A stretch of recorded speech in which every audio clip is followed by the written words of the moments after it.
Hello friends, welcome. मेरा नाम है डॉक्टर उमर और आज हम डिस्कस करेंगे कि बच्चों में पेसिफायर या चूसनी यूज़ करनी चाहिए या नहीं।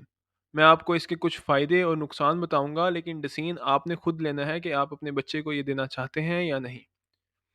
तो सबसे पहले हम इसके फ़ायदे देख लेते हैं।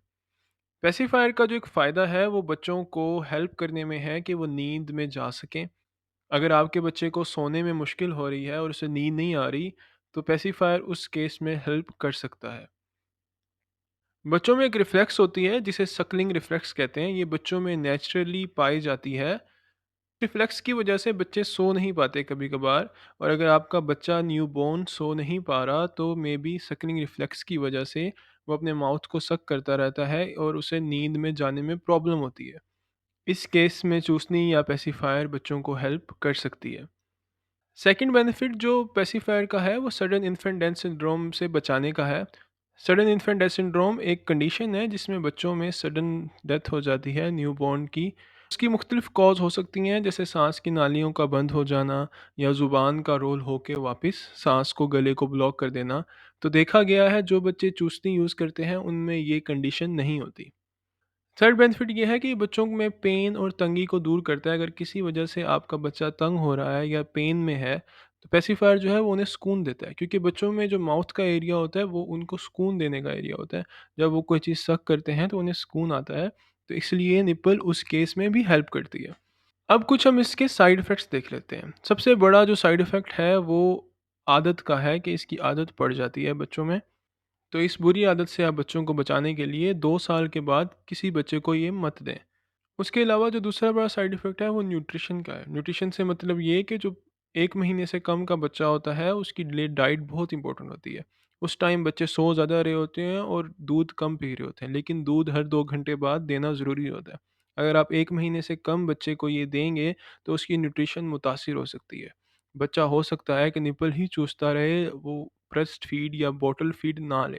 तो अगर ऐसा होगा तो उसकी न्यूट्रिशन अफ़ेक्ट होगी। इसलिए 1 मंथ से कम न्यूट्रिशन इफ़ेक्ट के डर से आपने बच्चे को नहीं देना। अगर 1 मंथ के बाद बच्चा हेल्दी हो जाए और हेल्दी वेट में आ जाए तब उसे आप ये दे सकते हैं। थर्ड साइड इफ़ेक्ट ये है कि बच्चों में इन्फेक्शन हो सकते हैं, जिसमें गले का इन्फेक्शन, कान का इन्फेक्शन, पेट का इन्फेक्शन।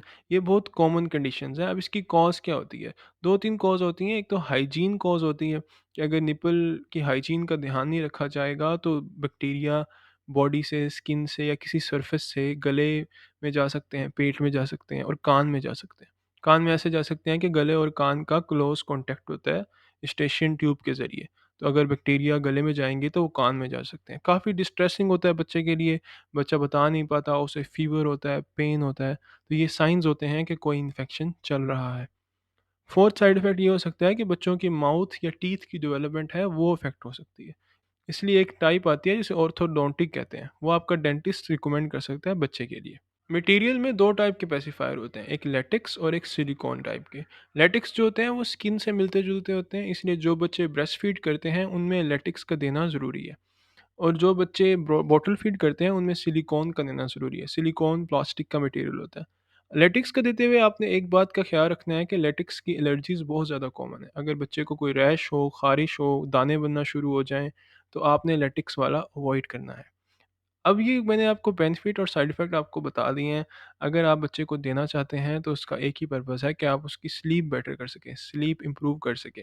बाकी इसके साइड इफ़ेक्ट्स तो हैं ही, आपने खुद डिसीज़न करना है कि आप बच्चे को ये देना चाहते हैं या नहीं। और अगर आप डिसीज़न नहीं ले पा रहे तो अपने पीडियाट्रिशियन या चाइल्ड स्पेशलिस्ट को इन्वॉल्व करें, उसे अपने बच्चे की कंडीशन बताएँ और देन आप दोनों मिलकर कोई डिसीज़न ले सकते हैं। Have a nice day.